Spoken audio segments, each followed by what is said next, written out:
வணக்கம். எல்லாரும் எப்படி இருக்கீங்க? இனிய தை திருநாளாம் பொங்கல் நல்வாழ்த்துக்கள். இந்த நல்ல நாளில் உங்கள் எல்லாரையும் என்னுடைய சிம்பிளி சமையல் யூடியூப் சேனல் மூலமாக சந்திக்கிறதுல ரொம்ப சந்தோஷமாக இருக்குது. இன்றைக்கி எங்களுடைய வீட்டுக்கு உங்களை வரவேற்கிறோம். கண்டிப்பாக இந்த நிகழ்ச்சி மூலமாக நீங்கள் நிறைய விஷயங்களை உங்கள் கூட பகிர்ந்துக்க போகிறேன். வாங்க எங்கள் வீட்டுக்குள்ளே இன்றைக்கி உங்கள் எல்லாரையும் கூட்டிகிட்டு போக போகிறேன். இது சிம்பிளி சமையலில் எங்கள் வீட்டு பொங்கல். நான் உங்கள் ரேகா. வாங்க வீட்டுக்குள்ளே போகலாம்.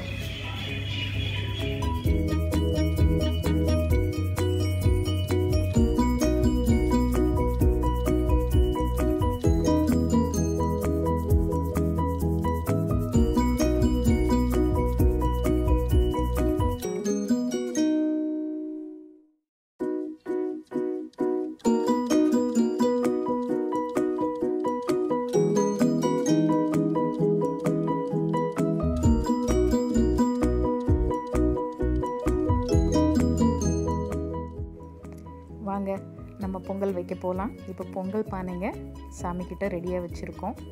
மஞ்சள் கொத்து, இஞ்சி கொத்தெல்லாம் கட்டி அழகாக பொட்டு வச்சு பொங்கல் பானையை வைக்கிறதுக்கு முன்னால் சூரியனை எப்படி நம்ம மனசால் வழிபடுறோமோ அதே போல் இந்த உணவு நமக்கு கிடைக்க காரணமாக இருக்க விவசாயிகளையும் அவங்களுக்கு உதவியாக இருக்க கால்நடைகளையும் நம்ம மனசுக்குள்ளே நன்றியோடு ஒரு நிமிஷம் நினச்சி வேண்டிக்கிட்டு அவங்களுக்காக என்றைக்கும் இந்த விவசாயமும் விவசாயிகளும் செழிச்சு இருக்கணும் என்று பிரார்த்தனை பண்ணிக்கிட்டு நம்ம பொங்கல் வைக்க போகலாம். வாங்க.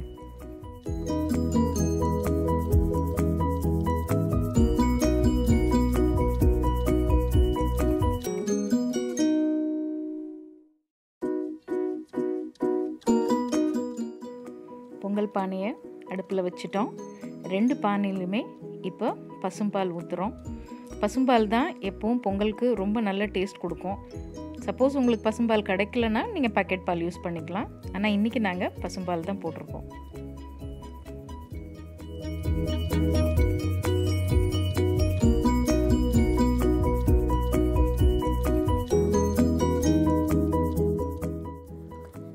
ரெண்டு பொங்கல்லையுமே பால் நல்லா கொதித்து வரும்போது பொங்கலுக்கு தேவையான தண்ணியை நம்ம ஃபுல்லாக ஊற்றிடலாம்.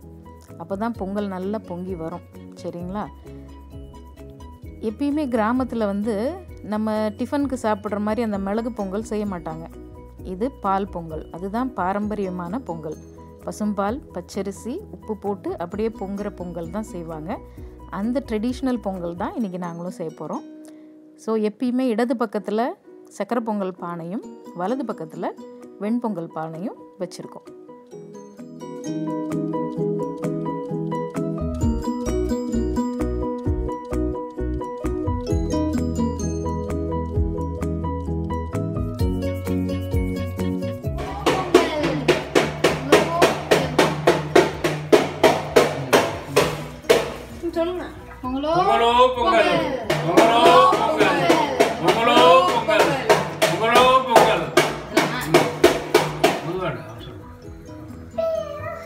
பொங்கல் ரொம்ப அழகாக பொங்கி வந்திருக்கு.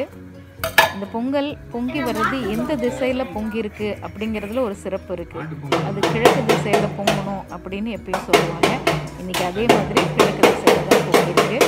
இப்போது 2 பொங்கல்லையுமே நம்ம பச்சரிசியை போட போகிறோம். பச்சரிசியை உள்ளே போட்டதுக்கப்புறம் எக்ஸஸாக இருக்க தண்ணியை கொஞ்சம் நம்ம வெளியில் எடுத்துடலாம். 2 பானையிலையும் அரிசி போட்டதுக்கப்புறம் அது நல்லா கொதித்து வெந்து குழைய ஆரம்பிக்கணும். வெண்பொங்கல் கொஞ்சம் குழைய ஆரம்பித்ததுக்கப்புறம் அதுக்கு தேவையான உப்பு போட்டு நல்லா கிளறி அப்படியே பொங்கல் பதத்துக்கு வந்தோன்னே இறக்கிடலாம். ஆனால் சக்கரை பொங்கலுக்கு அதே மாதிரி குழைய ஆரம்பித்த பிறகு நம்ம வெல்லம், முந்திரி பருப்பு வறுத்தது, ஏலக்காய் பொடிச்சது, கொஞ்சம் பச்சை கற்பூரம் எல்லாமே அதில் சேர்த்து ஒரு நல்ல சக்கரை பொங்கல் செய்ய போகிறோம். பாருங்கள், 2 பொங்கலும் இப்போ ரெடி ஆகிட்டே இருக்குது. 2ம் நல்லா வெந்திருக்கு. இப்போ சக்கரை பொங்கலுக்கு தேவையான வெள்ளைப்பாகு, முந்திரி திராட்சையை வறுத்து வச்சுருக்கோம், ஏலக்காய் பிடிச்சி வச்சுருக்கோம், கொஞ்சம் பச்சை கற்பூரமும் கொஞ்சம் உப்பும் அதில் சேர்க்க போகிறோம். இது எல்லாத்தையும் இப்போ ஒன்றா அந்த பொங்கலில் கலந்து நல்ல கை விடாமல் நல்ல ஒரு பதத்துக்கு கிளறிக்கிட்டே இருக்க போகிறோம்.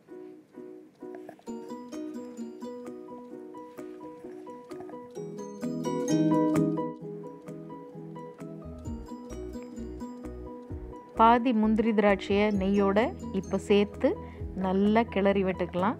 அந்த பொங்கல் பதம் நல்லா வர்ற வரைக்கும், அதே மாதிரி நெய் மேலாப்பில் வர ஆரம்பிக்கும், அது வரைக்கும் நல்லா கிளறி விடுங்க. மீதி இருக்க முந்திரி பருப்பை நெய்யோட கடைசியாக மேலாப்ப போட்டுக்கலாம்.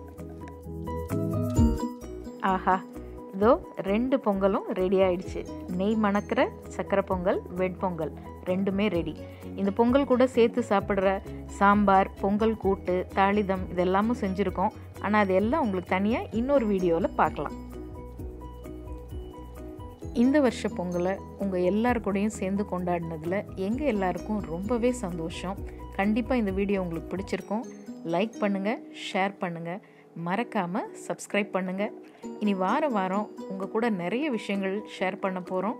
இது சிம்பிளி சமையல். நான் உங்கள் ரேகா.